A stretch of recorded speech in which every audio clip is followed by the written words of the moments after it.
சவுண்டாக இருக்கு.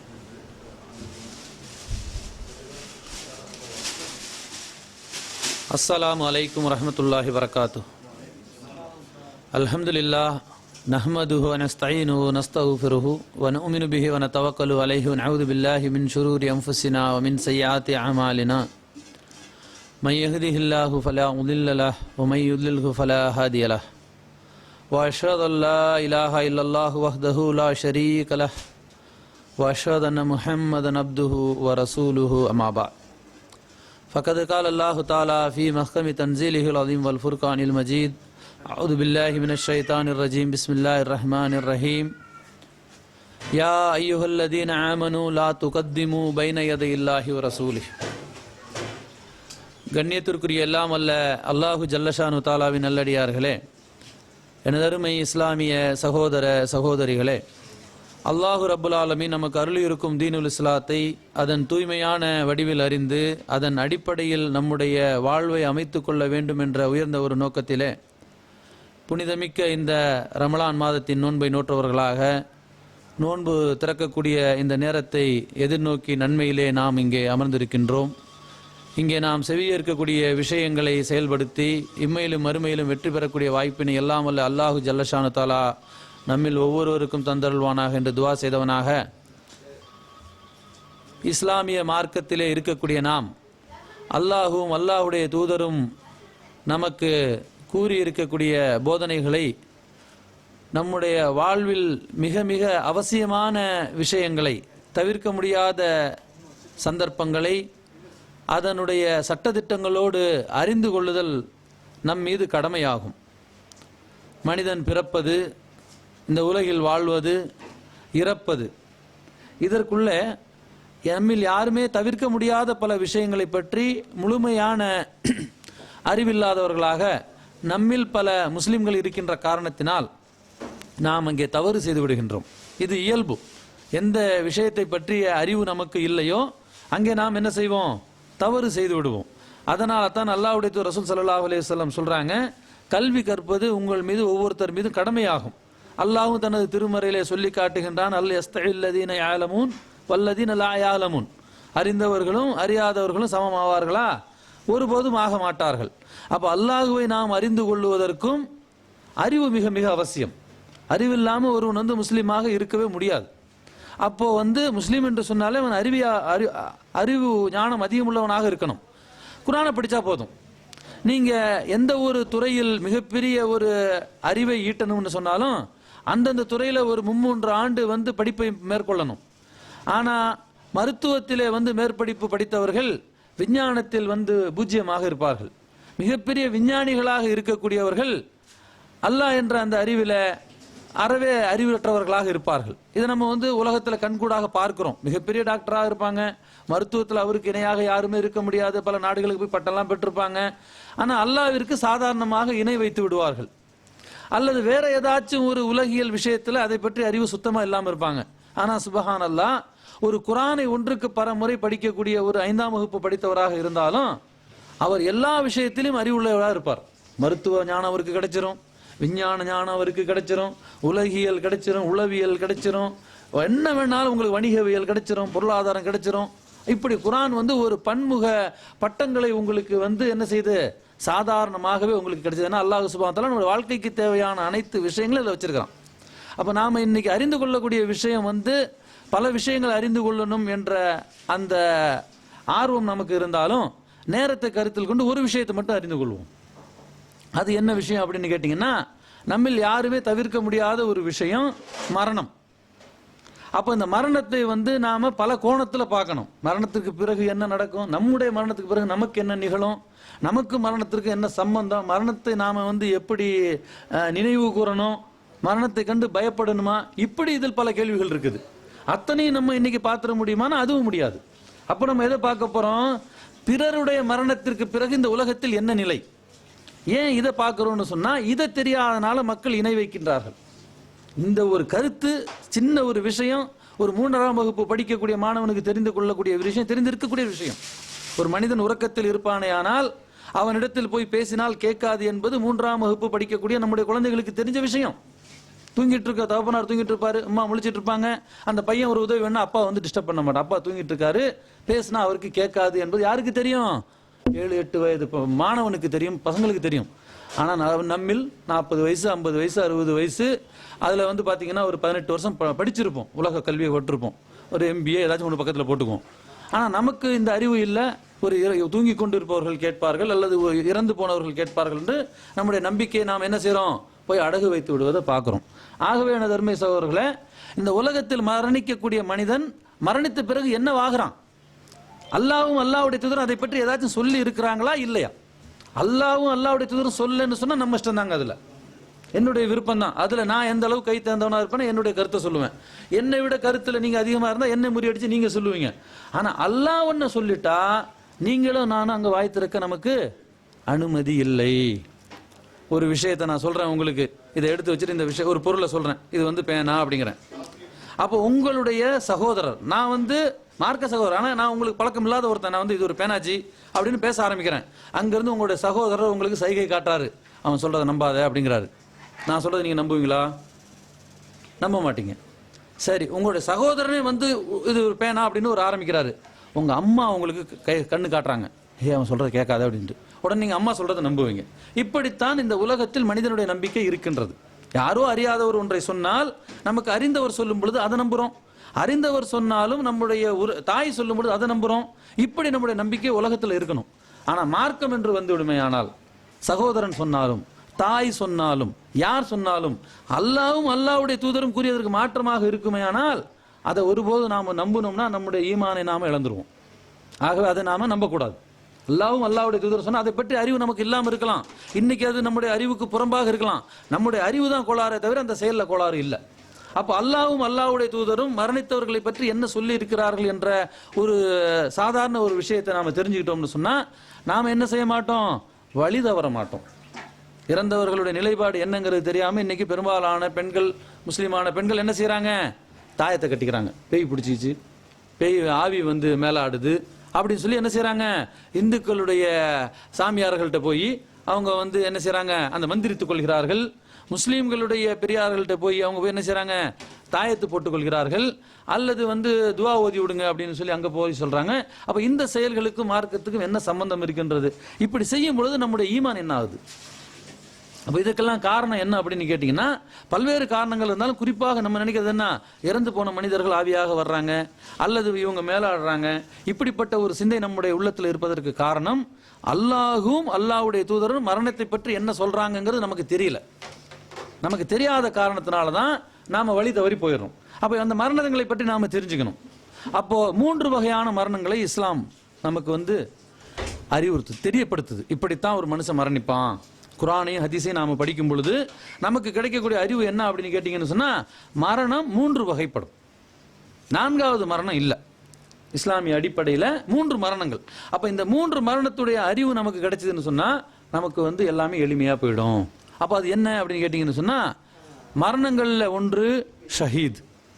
அப்ப எந்த ஒரு விஷயத்தையும் நாம கேட்கும் பொழுது ஆரம்பத்தில் ஒரு வசனத்தை, யா அய்யுஹல்லதீன ஆமனு லா துகத்திமு பைன யதையில்லாஹி வ ரசூலி. அல்லாவும் அல்லாவுடைய தூதரும் நமக்கு ஒரு விஷயத்தை சொல்லி இருக்கிறார்கள், அறிவித்திருக்கிறான்னு சொன்னா அதை நாம வந்து மீறக்கூடாது. இது ஒரு மூமின்கள் ஒவ்வொருத்தர் மீதும் உள்ள ஒரு கட்டளை. வமா ஆத்தாக்கும் ரசூலு ஃபஹுது வமா நஹாக்கும் அன்ஹு ஃபன்தஹு. அல்லாஹ்வுடைய தூதர் எதை அனுமதித்தார்களோ அதை செயல்படுத்தணும், எதிலிருந்து நம்மளை தடுத்துட்டாங்களோ அதிலிருந்து நம்மளை காத்துக்கணும். இதெல்லாம் தான் நமக்கு மறுமையின் வெற்றி இருக்கிறது. அப்போ ஷஹீதை பற்றி நாம வந்து குரானை எடுத்து பார்த்தோம் அப்படின்னு சொன்னா, அல்லாஹ் தஆலா வந்து ஷஹீதை பற்றி நாம கேள்விப்பட்டிருப்போம்.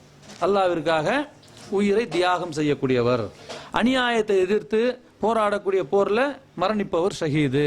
அல்லாஹ்வுடைய தூதர் ரசூல் ஸல்லல்லாஹு அலைஹி வஸல்லம் சொல்றாங்க, மன் குத்தில தூன மாலிஹி வஹுவ ஷஹீத். தன்னுடைய பொருளாதாரத்தை பாதுகாக்கக்கூடிய போரிலே ஒருவன் இறந்து விடுவானேயானால் அவன் ஷஹீத். அவன் யாரு? உயிர் தியாகி.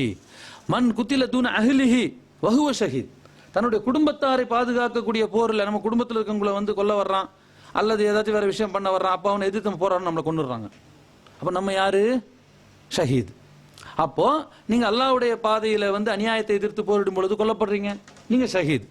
அப்போ இப்படிப்பட்ட இந்த ஷஹீதுகளை பற்றி குர்ஆன் என்ன சொல்லுகிறது அப்படின்னு பார்த்தோம்னு சொன்னா, அல்லாஹ் தஆலா தன் திருமறையில சொல்றான், வலா தகூலு மை யுக்தலு லிமை யுக்தலு ஃபீ சபீலில்லாஹி அம்வாத் பல் அஹியாஹும் வலாக்கில்லா தஷ்வருன். அல்லாஹ்வுடைய பாதையில் யார் கொல்லப்பட்டு விட்டார்களோ அவர்களை இறந்தவர்கள் என்று சொல்லாதீர்கள். பாருங்க, நம்ம அல்லாஹ்வுடைய பாதையில கொல்லப்பட்டாங்க, இறந்துட்டாங்கன்னு சில சமயத்தில் சொல்லிடுவோம். ஆனா அல்லாஹ் நமக்கு என்ன கட்டளையிடுறான்? அல்லாஹ்வின் பாதையில் கொல்லப்பட்ட ஒருத்தரை நீங்க இறந்தவர்கள்னு சொல்லக்கூடாது. வலா தகூலு, சொல்லாதீர்கள் அல்லாஹ் கட்டளையிடுறான். அப்போ நாம என்ன செய்யக்கூடாது? இனிமே அல்லாஹ்வுடைய பாதையில கொல்லப்பட்டவர்கள் யாராக இருந்தாலும் இறந்தார்கள், இறந்து விட்டார்கள் சொல்லக்கூடாது. இது நமக்குள்ள கட்டளை. இன்னொரு இடத்துல வலா தக்ஸபன்னல்லதீன குத்திலு ஃபீ சபீலில்லாஹ், அப்படி எண்ணவும் செய்யாதீர்கள்ங்கறான். மனசால கூட நீங்க நினைக்காதீங்க அவங்க மௌத்தா போயிட்டாங்க. அப்ப மௌத்தா போகலன்னா அவங்க எங்க இருக்கணும்? இங்க தான் இருக்கணும். மௌத்தா போகலன்னா அவங்க எங்க இருக்கணும்? இங்க தான் இருக்கணும். அல்லாஹ் என்ன சொல்றான்? இந்த ரப்பிஹிம்னு சொல்றான். பல் அஹ்யாஹும் இந்த ரப்பிஹிம், அவ்வாறல்ல, அவர்கள் உயிரோடு இருக்கின்றார்கள். எங்கே உயிரோடு இருக்கின்றார்கள்?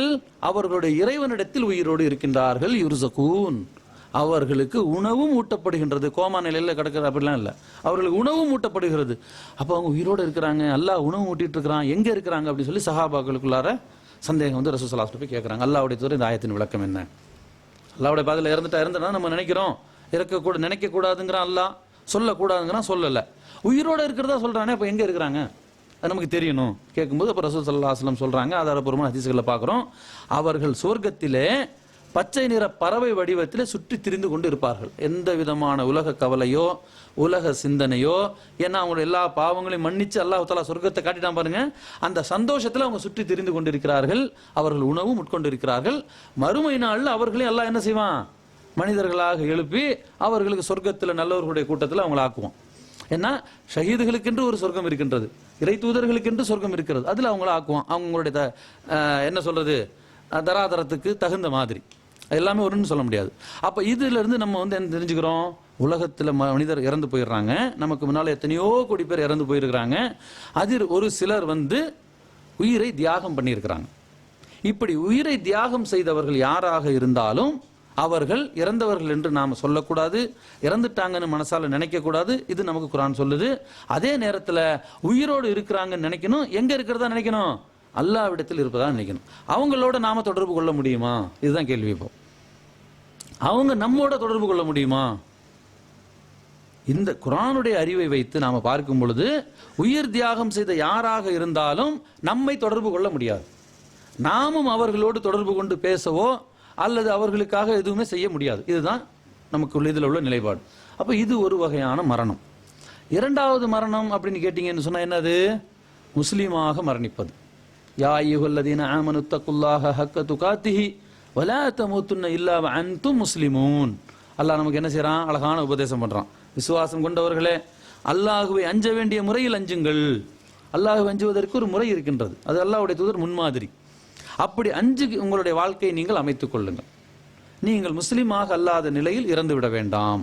அப்ப நாம இறக்கும் பொழுது என்னவாகணும்? மரணிக்கணும், முஸ்லீமாக மரணிக்கணும். அதுக்கு அல்லாஹ் இடத்துல துவா செய்யணும், அன்றாடம் துவா செய்யணும். தவஃபனி முஸ்லிமா, யூசுப் அலைஹிஸ்ஸலாம் செய்த துவா. யா முகல்லிபுல் குலூப் தப்பித் கல்வி அலா தீனிக்க, உள்ளங்களை புரட்டக்கூடியவனே, என்னுடைய உள்ளத்தை உன்னுடைய மார்க்கத்தில் நிலைநிறுத்துவாயாக. அல்லாஹ்வுடைய ரசூலுல்லாஹி ஸல்லல்லாஹு அலைஹி வஸல்லம் செய்த துவா. அவ இறை தூதர்களை எப்படி துவா செஞ்சிருக்காங்கன்னு சொன்னா, எந்த நேரத்தில் இந்த மார்க்கத்திலிருந்து பிறண்டு விடலாம், காஃபிர் ஆகி விடலாம். ரசூலுல்லாஹி ஸல்லல்லாஹு அலைஹி வஸல்லம் சொல்றாங்க, ஒரு மூமின் திருடும் பொழுது மூமினாக இருப்பதில்லை. அல்லாஹ் பாதுகாக்கணும். ஒரு திருட்டு வேலையில் ஒருத்தன் ஈடுபடுறான், அந்த நேரத்தில் தௌபாவுக்கு முன்னால் மரணித்து விட்டா அவன் முஸ்லீமாக மரணிக்கல. ஒரு மூமின் மது அருந்தும் பொழுது மூமினாக இருப்பதில்லை. சாதாரணமாக பார்க்குறோம், நம்மில் பலர் வந்து என்ன செய்கிறாங்க? மது அருந்துறாங்க. அல்லாஹ் ஹராமாக்கி அந்த செயலில் இருந்து நம்மை நாம் பாதுகாத்து கொள்ள வேண்டும். நம்முடைய சகோதரர்களையும் பாதுகாக்கக்கூடிய பொறுப்பு நமக்கு வந்து இருக்கிறது. அல்லாஹ்வுடைய ரசூல் ஸல்லல்லாஹு அலைஹி வஸல்லம் மது அருந்தி வந்த ஒரு சஹாபியை அடிக்க சொல்லி உத்தரவிடுறாங்க. நாங்கள் துணியாலும் செருப்பாலும் அவர் போட்டு அடித்தோம். அதில் ஒருத்தர் நாசமா போ என்று திட்டார். உடனே ரசூல் ஸல்லல்லாஹு அலைஹி வஸல்லம் அவரை பிடிச்சார். அவர் திருந்துறதுக்கு வந்து வெளியே சொன்னா, நீ என்ன நாசமா போ சொல்ற, இப்படி சொல்லாதீங்க. அப்போ ஒரு முஸ்லீம் மது அருந்த கூடியவனா தான் அவன் திருந்தி வர வேண்டும் என்று தான் நம்முடைய முயற்சி இருக்கணுமே தவிர, அவங்க வந்து தண்ணி அடிக்கிறான் அவெல்லாம் இங்கே உருப்பட போறான் சொல்லக்கூடாது. அல்லாஹ் நாடினால் நாளையே அவர் திருந்தி உங்களை விட இபாதத்துக்குரியவராக ஆகிவிடும். எத்தனையோ பேர் இருக்கிறாங்க மதுவெல்லாம் அறிந்து கொண்டிருந்தவர்கள், அதிலிருந்து மீண்டு வந்து சிறந்த முறையில் இன்னைக்கு மார்க்க அமல்களை செய்து கொண்டிருக்கக்கூடியவர்களையும் பார்க்கிறோம். இதெல்லாம் அல்லாஹ் தஆலா எப்போ யாருக்கு இதாயத்தை தருவான்னு சொல்ல முடியாது. அப்போ அவர்களுக்காக நம்ம துவா தான் செய்யணுமே தவிர யாரையும் சபித்து விடக்கூடாது. சபித்தல் என்பது அந்த காலத்தில் பெண்கள்கிட்ட தான் இருந்துச்சான், இன்னைக்கு சாதாரண நம்மகிட்ட இருக்குது. அப்போ இதிலிருந்து நம்மளை வந்து பாதுகாத்து கொள்ளணும். அப்போ இப்படி நம்ம வந்து இறக்கக்கூடிய வாய்ப்பு, முஸ்லீமாக இறக்கணும்னு சொன்னால், இந்த திருடும் பொழுது மூமினாக இருப்பதில்லை, மது அருந்தும் பொழுது மூமினாக இருப்பதில்லை, விபச்சாரம் செய்யும் பொழுது மூமினாக இருப்பதில்லை. அப்போ இதெல்லாம் எப்படின்னு கேட்டீங்கன்னா, நல்லா இருந்தாலும் இடையில் தொற்றிக்கொள்ளக்கூடிய ஒரு கேடு. ஷைத்தான் இடையில வெளிக்கெடுத்துருவான். இந்த மூன்று அப்படி எந்த நேரத்தில் இது வெளிப்பிரண்டு மனுஷன் போவான் என்று சொல்ல முடியாது. அப்ப இதுல இருந்து நாம என்ன செய்யணும் கேட்டா, அல்லாஹ்விடத்துல பாதுகாப்பு தேடிக்கொள்ளணும். அப்ப முஸ்லீமாக மரணிக்கணும். அப்ப முஸ்லீமாக மரணிப்பதற்கு நாம என்ன செய்யணும்? எப்போதும் முஸ்லீமாக இருக்கணும். எப்போ மரணம் வரும் யாரு சொல்ல முடியும்? ஐனமா தக்கூனு இதுரிக்குமுல் மௌத், எங்க போனாலும் மரணம் வரும். அதற்குரிய நேரத்தை அல்லாஹ் சித்தப்படுத்தி வைத்திருக்கிறான். அந்த நேரம் வந்தால் ஒரு நொடி முந்தவும் செய்யாது, பிந்தவும் செய்யாது. ஏதாச்சும் ஒரு காரணத்தை சொல்லுவோம், இப்படி போனாங்க ஜி, விழுந்தாங்க ஜி, எந்திரிச்சாங்க, இதுதான் சொல்லுவோமே தவிர மரணம் என்பது வந்துவிடும். அப்படி மரணிக்கும் பொழுது முஸ்லீமாக நாம மரணிப்பதற்கு என்ன செய்யணும்? நாம எப்போதும் முஸ்லீமாக இருக்கணும். முஸ்லீமாக இருந்தால் எந்த நேரத்தில் மரணம் வந்தாலும் நமக்கு கவலை இல்லை. அப்போ மற்றவர்கள் இறந்து விடும் பொழுது முஸ்லீமாக இறந்து விடுவார்களே, ஆனால் அவர்களுடைய நிலை என்ன? ஷஹீதா இறந்தவங்களுடைய நிலையை பார்த்தோம். அப்போ இப்படியெல்லாம் நல்ல முறையில் இபாதத்தெல்லாம் செஞ்சு முஸ்லீமா மௌத்தா போயிட்டாங்க. இவர்களுடைய நிலை இப்படி முஸ்லீமா மௌத்தா போனவர்கள் நம்ம யாரை அடையாளம் காட்டலாம்? அல்லாஹ்வுடைய தூதரில் இருந்து, ஏனைய தூதர்கள் சஹாபாக்கள்ல இருந்து, நம்மில் இருக்கக்கூடிய பல முஸ்லீம்கள், நேற்று வரை இன்று வரை மரணித்து பல முஸ்லீம்கள்ல அவர்கள் முஸ்லீம்களாக இருந்திருப்பார்கள். இதுல யாரெல்லாம் வந்துருவாங்க? இமாம்கள், அவுலியாக்கள்னு நம்ம சொல்லி வச்சிருக்கிறோம். எல்லாமே இந்த கூட்டத்தில் வந்துருவாங்க. முஸ்லீம்களாக மரணிப்பு கூட்டத்தில் இவங்க வந்துருவாங்க. ஏன் அவுலியான்னு சொன்னா அல்லாஹ் குர்ஆன்ல என்ன சொல்றான்? அலா இன்ன அவுலியா அல்லாஹி லா ஹவுஃபுன் அலைஹிம் வலா ஹும் யஹ்ஸனூன் அல்லதீன ஆமனு வ கானூ யத்தகுன். நான்கு இந்த தரஜா யார்கிட்ட இருக்குதோ, அவுலியா யாரு? சாதாரண ஒரு மனுஷன் மூமினாக இருக்கிறேன், நான் என்ன சொல்றேன்? அல்லாஹ் சொல்றான், அல்லாஹ் இன்ன அவுலியா அல்லாஹி லா ஹவுஃபுன் அலைஹிம் வலா ஹும் யஹ்ஸனூன். அல்லாஹ் தவிர யாருக்கும் பயப்படக்கூடாது, எந்த விளைவுகள் வந்தாலும் கவலைப்படக்கூடாது. அல்லதீன ஆமனு, இறைவன் மீதே விசுவாசம் கொண்டிருக்க வேண்டும். வ கானூ யத்தகுன், அவனை மட்டுமே அஞ்சு நடக்கணும். இப்படி நான் நடந்தா நான் அவுலியா அல்லாஹ், நீங்க நடந்தா நீங்க அவுலியா அல்லாஹ். நடக்கலன்னு சொன்னா அவுலியாவு ஷைத்தான். அப்போ இறை நேசர்கள் ஷைத்தானின் நேசர்கள் ரெண்டு கேட்டகரி தான் உலகத்துல. ஒன்னு மனுஷன் இறைவனுடைய நேசத்துக்குரியவனா இருக்கணும், இல்லைன்னா ஷைத்தானுடைய விருப்பத்துக்குரியவனா இருக்கணும். அப்ப ஷைத்தானுடைய காரியங்களை நாம செய்யும் பொழுது அவனுக்கு முஹப்பத்தாயிடுவோம், அல்லாஹ்வுடைய காரியத்தை செய்யும் பொழுது அல்லாஹ்வுக்கு முஹப்பத்தாயிடுவோம். அல்லாஹ் நம்மளை விரும்ப ஆரம்பிச்சிருவான். அல்லாஹ் நம்மளை விரும்பினா என்ன செய்வான்? நம்முடைய பாவங்களை எல்லாம் மன்னிச்சிருவான். அப்ப நாம ஆயிடுவோம் அவுலியா அல்லாஹ். அப்ப ஒண்ணு நாம அவுலியான்னு உலகத்தில் நினைக்கிறவங்களும் அவுலியா கிடையாது. இந்த கேட்டகிரியில நீங்க இருந்தா நீங்களும் அவுலியா, நானும் அவுலியா. ஆனாலும் அல்லாஹ்வுடைய தூதர், சஹாபாக்கள், அதற்கு பிறகு மரணித்து போன நன்மக்கள், நம்முடைய சகோதரர்கள் எல்லாத்தையும் நாம நல்ல முஸ்லீம்களாக இருந்தாங்கன்னு தான் நம்பணும். பிறகு அல்லாஹ் தான் அறிவான், நமக்கு தெரியாது இல்லையா? அப்ப அந்த லிஸ்ட்ல யார் வர்றாங்கன்னு கேட்டா, அவுலியாக்கள் நம்ம நினைக்கிற எல்லாருமே வந்துடுறாங்க, இமாம்கள் நம்ம நினைக்கிற எல்லாரும் வந்துடுறாங்க. நேற்று வரைக்கும் மரணித்து போனவர்கள். அவர்களுக்காக நாம செய்யக்கூடியது ஒண்ணு மார்க் அடிப்படையில் துவாதான். ரப்பனா குஃபிர் லனா வலி இஹ்வானின் அல்லதீன சபக்குனா பில் ஈமான், குர்ஆனுடைய வசனம். அல்லாஹ் சொல்லி காட்டுறான், இறைவா எங்களை மன்னித்தருள்வாயாக, எங்களுக்கு முன் இறந்து ஈமானிலே நிலையாக நின்று மரணித்து போனார்களே நம்முடைய சகோதரர்கள், அவர்களை மன்னிப்பாயாக அவர்களுக்காக நாம துவா செய்யலாம். அப்ப இப்படி முஸ்லீம்களாக இறந்து விட்டவர்களை பற்றி குர்ஆன் என்ன சொல்லுகிறது? இவர்களுடைய நிலை என்ன? இதுல நீங்க ரசூல் ஸல்லல்லாஹு அலைஹி வஸல்லம் இருந்து ஏனைய தூதர்கள், சஹாபாக்கள், நேற்று வரை இருந்த நம்முடைய முஸ்லிமான சகோதரர்கள் அத்தனை பேரும் இந்த வட்டத்தில் தான் இருப்பாங்க. ஏன்னா ரசூல் ஸல்லல்லாஹு அலைஹி வஸல்லம் ஷஹீத் ஆகல. இதுல நீங்க எல்லாத்தையும் சேர்த்துக்கணும், சேர்த்துக்கிட்டாதான் உங்களுக்கு விளங்கும். இப்படி இறந்து போனவர்களை பற்றி அல்லாஹ் என்ன சொல்லுகிறான்? அல்லாஹ்வுடைய தூதர் ரசூல் ஸல்லல்லாஹு அலைஹி வஸல்லம் என்ன சொல்றாங்க? சொல்லி காட்டுறாங்க, இறந்து போனவர்கள், முஸ்லீமாக இறந்தவர்களுக்கு கபர்ல நாம் அடக்கம் பண்ணிட்டு திரும்பின உடனே அங்க விசாரணை தொடங்கிவிடும். அந்த விசாரணை எப்படி இருக்கும்? இறைவனை பற்றி, தூதரை பற்றி, மறுமையை பற்றி, நம்பிக்கைகளை பற்றி விசாரிக்கப்படும். முஸ்லீமாக இறந்தவர் இதுக்கான பதில என்ன செய்வாரு? சுலபமா சொல்லிடுவார். சொல்லப்பட்டவுடன் அவருக்கு சொர்க்கம் காட்டப்படும். அல்லாஹ்வுடைய தூதர் ரசூல் ஸல்லல்லாஹு அலைஹி வஸல்லம் சொல்றாங்க. அவருக்கு என்ன செய்யப்படுமா? அவருக்கு மறுமையில் அல்லாஹ் தர இருக்கக்கூடிய சொர்க்கத்தை காட்டுவான். எவ்வளவு மகிழ்ச்சியான ஒரு செய்தி! உடனே அவங்க என்ன சொல்லுவாங்களாம்? யா அல்லாஹ், இந்த செய்தியை போய் நான் என்னுடைய குடும்பத்தாரிடம் சொல்லிவிட்டு வந்து விடுகிறேன். இந்த செய்தியை நான் என்ன செய்றேன்? என்னுடைய குடும்பத்தார்ட்ட போய் சொல்லிட்டு வர்றேன் அப்படின்னு சொன்னா அதற்கு அனுமதி இல்லை. நீங்கள் தூங்குவீராக. நீங்கள் என்ன செய்யணும்? இப்போ தூங்கணும். எதை பார்த்துட்டு தூங்குறீங்க? சொர்க்கத்தை பார்த்து விட்டு தூங்குறீங்க. உங்களுக்கு அல்லாஹ் உறுதிப்படுத்திய சொர்க்கத்தை பார்த்துட்டு தூங்கினா எவ்வளவு ஒரு சந்தோஷமான ஒரு உறக்கமாக இருக்கும். அதுவும் ஒரு புது மாப்பிள்ளையை போல் உறக்கம் வரும் என்று அல்லாஹ்வுடைய ரசூல் ஸல்லல்லாஹு அலைஹி வஸல்லம் சொல்றாங்க. ஒரு புது மாப்பிள்ளை எப்படி சந்தோஷத்துல திருமணம் முடிந்து அவர் சந்தோஷத்துல தூங்குறாரோ அப்படிப்பட்ட ஒரு சந்தோஷத்துல அவர் தூங்குவார். எதுவரை தூங்குவார்? மறுமை நாளிலே அல்லாஹ் எழுப்பக்கூடிய நேரம் வரைக்கும் அவர்கள் தூங்குவார்கள். யாரெல்லாம் தூங்குவார்கள்? அல்லாஹ்வுடைய தூதரும் தூங்கிக் கொண்டிருக்கின்றார்கள், சஹாபாக்களும் தூங்கிக் கொண்டிருக்கின்றார்கள், நம்முடைய வாழ்க்கையில் அதுக்கு பின்னால் வாழ்ந்த இமாம்கள், அவுலியாக்கள் என்று நாம் யாரையெல்லாம் வகைப்படுத்தி வைத்திருக்கிறோமோ நம்முடைய சகோதரர்கள், தாய் இறந்து போன தாய் தந்தை யாராக இருந்தாலும் முஸ்லீமாக இருப்பார்கள், ஆனால் அவர்களுடைய கேட்டகரி இதுதான். அவங்க என்ன செஞ்சிருக்காங்க? இப்போ உறங்கிக் கொண்டு இருக்கின்றார்கள். இப்படி உறக்கத்தில் இருக்கக்கூடியவர்களை நாம் தொடர்பு கொள்ள முடியுமா, அல்லது அவர்கள் நம்மை தொடர்பு கொள்ள முடியுமா? இறந்து போய் 10 நாள் ஆன ஒருவர் நம்முடைய கனவிலே வருகிறார், அவரா வர்றாரா இல்ல நான் கூப்பிட்டு வந்தேனா? நான் விரும்பக்கூடிய ஒரு மனிதரை என்னுடைய கனவில் நான் இன்னைக்கு ஒருத்தர் கனவுல பார்க்கணும்னு நினைச்சா என்னால முடியுமா? கனவு என்னுடைய சக்திக்கு உட்பட்டதா அப்பாற்பட்டதா? கனவுக்கும் விஞ்ஞானத்துக்கும் மிகப்பெரிய சம்பந்தம் இருக்கின்றது. அது கனவுங்கிற தலைப்பு எடுத்து பேசினா நமக்கு முழுசா விளங்கும். கனவுக்கும் விஞ்ஞானத்திற்கும் மறுமை நம்பிக்கைக்கும் கபருடைய வேதனைக்கும் கனவு தான் ஆதாரம். உங்களுக்கு கனவுல உங்களுக்கு ஒருத்தன் வெட்டினா அந்த வேதனையை நீங்க உணர்றீங்க, ஆனா இங்க எந்த வேதனையும் உங்களுக்கு கொடுக்கப்படலை. கபர்ல எப்படி வேதனை நல்லா கொடுப்பான், இப்படிதான் கொடுப்பான். அப்போ இப்படி நீங்கள் பார்க்கும் பொழுது இவர்கள் உறங்கிக் கொண்டு இருக்கிறார்கள். மறுமை நாள்ல அல்லாஹ் எழுப்பினாதான் எந்திரிப்பாங்க. அதற்கு முன் யாருமே அவங்களை எழுப்ப முடியாது. அல்லாஹ் எழுப்பக்கூடிய ஒருவரை இடையில போய் நான் எழுப்ப முடியுமா? அல்லது அவர்களாக விரும்பி என்னுடைய கனவுல வர முடியுமா? என்னுடைய தாத்தா மௌத்தா போயிட்டாங்க, 10 வருஷம் ஆச்சு, நேற்று நான் கனவுல பாக்குறேன்னு சொன்னா இதுக்கு என்ன காரணம்னு தான் நான் மார்க் அடிப்படையில் அலசணுமே தவிர வந்தது தாத்தா தான் நான் நம்ப முடியாது. ஏன்? தாத்தாவா விரும்பி என்னுடைய கனவுல வருவதற்கு மார்க் அடிப்படையில் ஆதாரம் இல்லை. தாத்தாவை நான் விரும்பி கனவு பார்ப்பதற்கும் என்னிடத்தில் அதிகாரமோ ஆற்றலோ என்னிடத்திலும் இல்லை. உண்மைதானே? இருக்கா? யாரையாச்சும் இன்னைக்கு விரும்பி நீங்க கனவுல பார்க்க முடியுமா? முடியாது. சரி, அவங்க விரும்பி, நீங்க உயிரோடு இருக்கிறீங்க, இறந்தவங்கள விடுங்க, நீங்க இன்னைக்கு ஒருத்தருடைய கனவுல வர முடியுமா? நான் உங்களுடைய கனவுல வர முடியுமா? யாருமே வர முடியாது. அப்ப யாருமே விரும்பி ஒருவருடைய கனவில் போக முடியாது, யாருமே விரும்பி தன்னுடைய கனவில் ஒருவரை பார்க்க முடியாது. இதுதான் நம்ம அறிவுபூர்வம். இதுக்கு குர்ஆன் ஹதீஸே வேண்டாம், குர்ஆன் ஹதீஸே வேணாம், நம்முடைய அறிவே இதுக்கு சொல்லும். இதுதான் ஹக்கு, இதுதான் சத்தியம், இதுதான் நம்ம தெரிஞ்சு வச்சிருக்கோம். அப்ப இப்படி முஸ்லீமாக இறந்து விட்டவர்களை நாம கனவுல பார்த்து சொல்றோம், இந்த அவுலியா என்ன செஞ்சாங்க, 5 வாரம் இந்த தர்காவில் தங்க சொன்னார்கள். இதை நம்பி ஒரு இஸ்லாமிய குடும்பம் 5000 ரூபாய் செலவு பண்ணிட்டு ஒரு தர்காவில் போய் 4 வாரம் தங்குறாங்கன்னு சொன்னா இதுக்கு என்ன காரணம்? உண்மையிலே இறந்து விட்ட அந்த அவுலியா உறக்கத்தில் இருக்கிறார் என்ற அறிவு இல்லாம போனதுதான் காரணம்.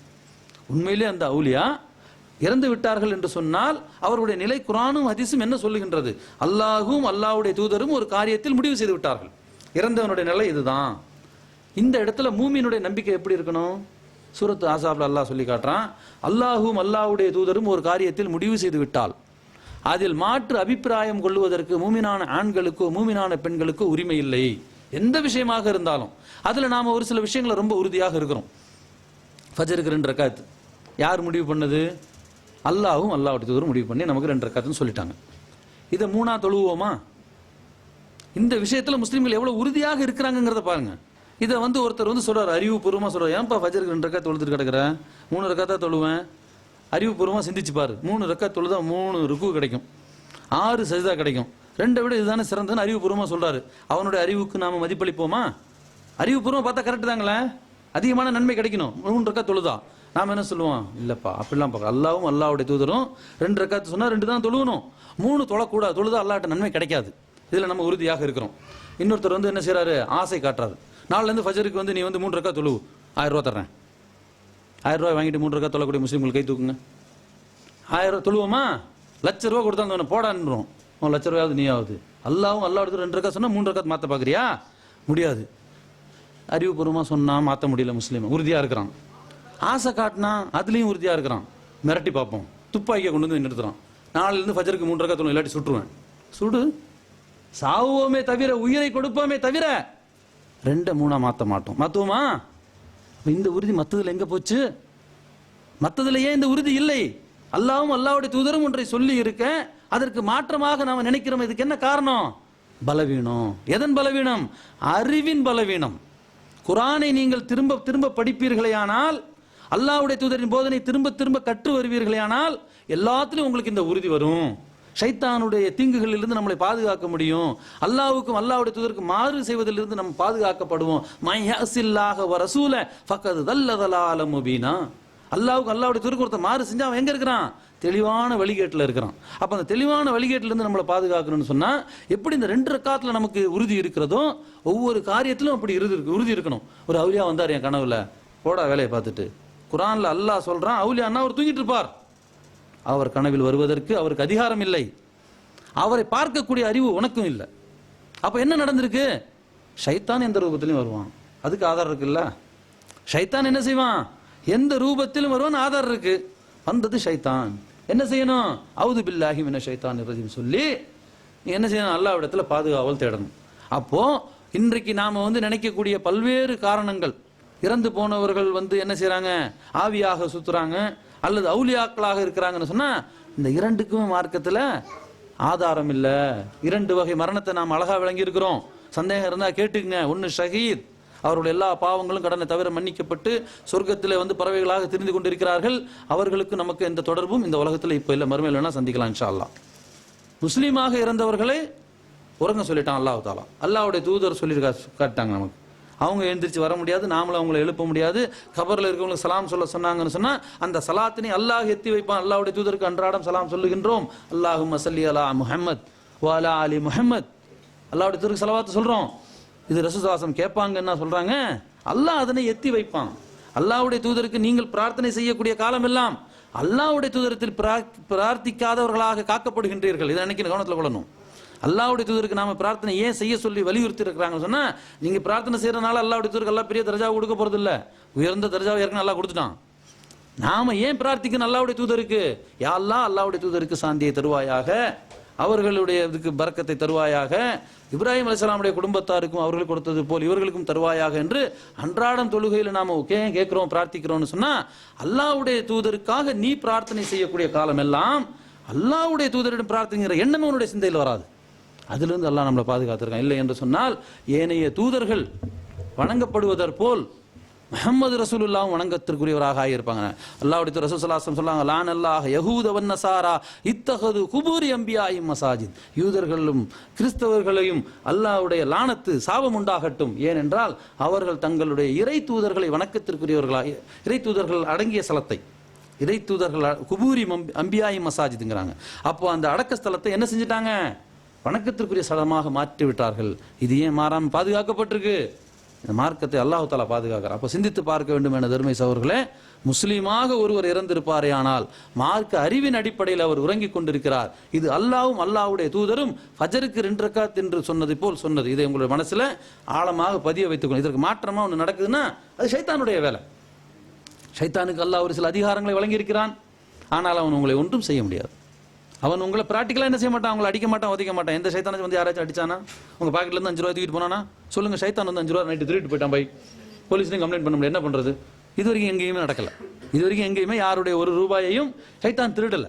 பல உருவத்துல உங்களை வழி கெடுக்க முடியுமான்னா நிச்சயமாக முடியும். ஆட்டு ரூபத்துல வருவான், மாட்டு ரூபத்துல வருவான், நேத்து இறந்து போனவருடைய ரூபத்துல வருவான். நீங்களா தான் பார்த்து பயந்துறீங்களே தவிர அவன் உங்களை ஒன்றும் செய்யவில்லை.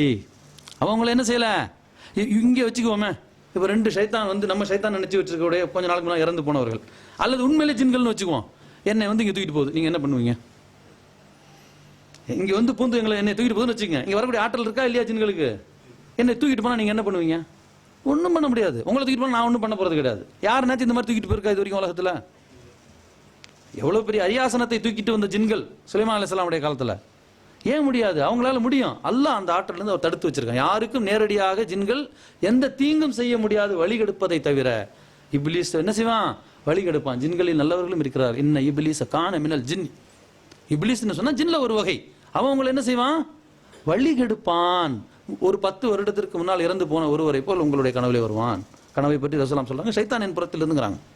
கனவு யாருடைய புறத்திலிருந்து? ஒன்று அல்லாஹ்வின் புறத்திலிருந்து, ஒன்று உங்களுடைய உள்ளத்தின் வெளிப்பாடு. மருத்துவ விஞ்ஞானம் இந்த வருஷம் இப்போ கண்டுபிடிக்கிறான். இது ரசூலுல்லாஹி ஸல்லல்லாஹு அலைஹி வஸல்லம் சொல்றாங்க, உள் மனசுன்னு ஒன்று இருக்குதான். அங்கே ஆழ்ந்திருக்கக்கூடிய விஷயங்கள் உங்க கனவுல வரும். ஆனால் உங்களுக்கு தெரியாது. நான் தான் இன்னைக்கு நினைக்கலேம்பிங்க. 10 வருஷத்துக்கு முன்னாடி நீங்கள் நினைச்ச எண்ணத்தின் வெளிப்பாடு அப்படியே உங்களுக்கு என்ன செய்யும்? கனவாக வரும். அது இப்போ கண்டுபிடிக்கிறான். அதே மாதிரி இன்னொன்று ஷைத்தான் புறத்திலிருந்து. அப்போ கனவு 3 வகைப்படும். ஒன்று நம்முடைய உள்ளத்தின் வெளிப்பாடு, ஒன்று அல்லாஹ்வின் புறத்திலிருந்து, ஒன்று ஷைத்தானின் புறத்திலிருந்து. அப்போ தீய ஒரு கனவை நீங்க பாத்தீங்கன்னு சொன்னா, யாராச்சும் ஒருத்தர் மார்க்கத்துக்கு புறம்பான ஒரு விஷயத்தை உங்களுடைய கனவுல சொன்னா நீங்க என்ன நினைக்கணும்? இது ஷைத்தானுடைய வேலை. அவுது பில்லாஹி மினஷ் ஷைத்தானிர் சொல்லிட்டு 3 முறை துப்பிட்டு நீங்க இடம் மாதிரி படுத்துட்டு போக வேண்டியதான். மறுநாள் நீங்க பெட்டி கட்டிட்டு நீங்க ஏர்வாடி புறப்பட்டீங்கன்னா அதுக்கு அல்லாஹ்வா பொறுப்பு? அதுக்கு அல்லாஹ் பொறுப்பு இல்லை. சிந்தித்து பார்க்கணும். ஏர்வாடியில் இருக்கக்கூடியவர் அவுலியாவாக இருந்திருப்பாரையானால், முஸ்லீமாக மரணித்திருப்பாரையானால் என்ன செய்து கொண்டிருக்கிறார்? தூங்கி கொண்டு இருக்கிறார். நாம போய் பேசினா கேட்காது. அவங்க நம்ம இன்னக்கலா துஸ்மிவுல் மௌத்தா, குர்ஆனுடைய வசனம். இறந்தவர்களை நபியை நீங்கள் செவியேற்க செய்ய முடியாது, கேட்க முடியாது. அப்ப 2 மரணம் ஆச்சு, நேரம் ஆயிட்டனால 3வது மரணம் ஒன்று இருக்குது. ஒன்று ஷஹீது, ஒன்று முஸ்லீம். 3வது மரணம் என்ன? காஃபிர். இறைவனை நிராகரித்த நிலையில் இறந்து போன ஒருவருடைய நிலை என்ன? இதையும் அல்லாஹ்வுடைய அது கேடுதான், அவர்களுக்கு நரகம் தான் குர்ஆன் சொல்லுது. இணை வைத்த நிலையில் இறந்து விடுவார்களே ஆனால் அவர்களுக்கு நிரந்தரமான நரகம். மாத்த இஷ்ரிக்கு பில்லாஹி ஷையா தஹலன் நார். இறைவனுக்கு இணை வைத்த நிலையிலே இறைவனை மறுத்த நிலை இறந்து வருவார்கள், அவர்கள் நரகத்தில் நுழைவார்கள். அப்ப இப்படிப்பட்டவர்களுடைய நிலை உலகத்தில் என்ன அது நம்ம பார்க்கணும் இல்லையா? அதுதான் நமக்கு பிரச்சனை. ரசூல் ஸல்லல்லாஹு அலைஹி வஸல்லம் சொல்றாங்க, இப்படி இறந்து விட்டவர்களுக்கும் கபர்ல நாம வந்தவுடனே விசாரணை தொடங்கிவிடும். அல்லாஹ்வை பற்றி கேட்கப்படும், அவனுடைய தூதரை பற்றி கேட்கப்படும், மறுமை நாளை பற்றி கேட்கப்படும். பதில் இல்லை. இந்த பதில் இல்லாத காரணத்தினால் அவனுக்கு மறுமையில் வழங்கக்கூடிய நரகம் அவர்களுக்கு காட்டப்படும். பயந்து போயிடுவான். தப்பிச்சு போக முடியுமா? கபர்ல வேதனை, மறுமையிலே நரகம். அந்த தண்டனையில் அந்த நாள் வரைக்கும் இவர்கள் தண்டனையில கபரிலே வந்து என்ன செய்வாங்க? மலக்குகளுடைய அந்த பாதுகாப்பில் அவர்கள் தண்டனையிலே இருப்பார்கள். இந்த தண்டனை மட்டுமல்லாமல் அவர்களுக்கு அன்றாடம் அந்த நரகம் காட்டு, சொர்க்கம் ஒரு முறை காட்டி அல்லாஹ் தூங்க வச்சிடறான். நரகத்தை என்ன செய்யறான்? திரும்ப திரும்ப காட்டி அவர்களுக்கு வேதனைப்படுத்துறான். அப்போ அந்த வேதனையில் அவர்கள் தொடர்ந்து நீடித்திருப்பார்கள். மறுமை நாளில் அல்லாஹ் வந்து அவர்களுக்கு மீண்டும் விசாரணை கொடுத்து தண்டனை கொடுக்கக்கூடிய நாள் வரைக்கும் அவங்க தண்டனையில் இருப்பாங்க. அப்போ அவர்களோ இவர்களோ யாருமே வந்து என்ன செய்ய முடியாது? நம்மோடு வந்து தொடர்பு கொள்ள முடியாது. அப்ப தொடர்பு கொள்ளக்கூடிய அறிவோ ஆற்றலோ இறந்து போனவர்களுக்கும் கிடையாது, உயிரோடு இருக்கிறவர்களுக்கும் கிடையாது. அப்ப சிந்தித்து பார்க்க வேண்டும் என தர்மேஷ் அவர்களே, இந்த உலகத்திலே ஒரு மனிதர் இறந்து விடுவாரேயானால் அவருக்கும் நமக்கு பல தொடர்புகள் இருப்பதாக நாம கருதுறோம். ரசூல் ஸல்லல்லாஹு அலைஹி வஸல்லம் சொல்றாங்க, இதா மாத்தல் இன்சானு இன் கத அனு அமலஹு இல்லா மின் ஸலாத். 3 நல்ல விஷயங்களின் மூலம் அவருக்கு தொடர்ந்து நன்மைகள் கிடைப்பதை தவிர அவருக்கு இந்த உலகத்துக்கு எந்த தொடர்பும் கிடையாது. எப்படிப்பட்ட தொடர்பு கிடையாது? அவங்க நம்மளை தொடர்பு கொள்ள முடியாது, நாம அவங்கள தொடர்பு கொள்ள முடியாது, விரும்பினாலும் விரும்பாவிட்டாலும். ஆகவே என தர்மேஷ் சகோதரர்களே, மார்க்க அடிப்படையில் மரணம் என்பது 3 வகைப்படும். ஷஹீதாக மரணிப்பது, முஸ்லீமாக மரணிப்பது, காஃபிராக மரணிப்பது. இந்த 3 வகையாக மரணித்தவர்களும் இறைவனால் கைப்பற்றப்படுகின்றார்கள். இந்த உலகத்தின் தொடர்பில் இருந்து முற்றிலும் வெட்டப்பட்டிருக்கின்றார்கள். அவர்கள் மூலம் நடக்கக்கூடிய எந்த ஒரு செயலும் உண்மை அல்ல, அங்கே ஷைத்தானின் சூழ்ச்சிகள் தான் மிகைத்திருக்கின்றன என்பதை விளங்கி இப்படிப்பட்ட தீங்கில் இருந்தும் அல்லாஹ் தஆலா நம் அனைவரையும் பாதுகாப்பானாக என்று துஆ செய்தவனாக என்னுடைய உரையை முடித்துக் கொள்கிறேன். வாஹிரு தாவானா அல்ஹம்துலில்லாஹி ரப்பில் ஆலமீன். அஸ்ஸலாமு அலைக்கும் வரஹ்மத்துல்லாஹி வபரகாத்துஹு.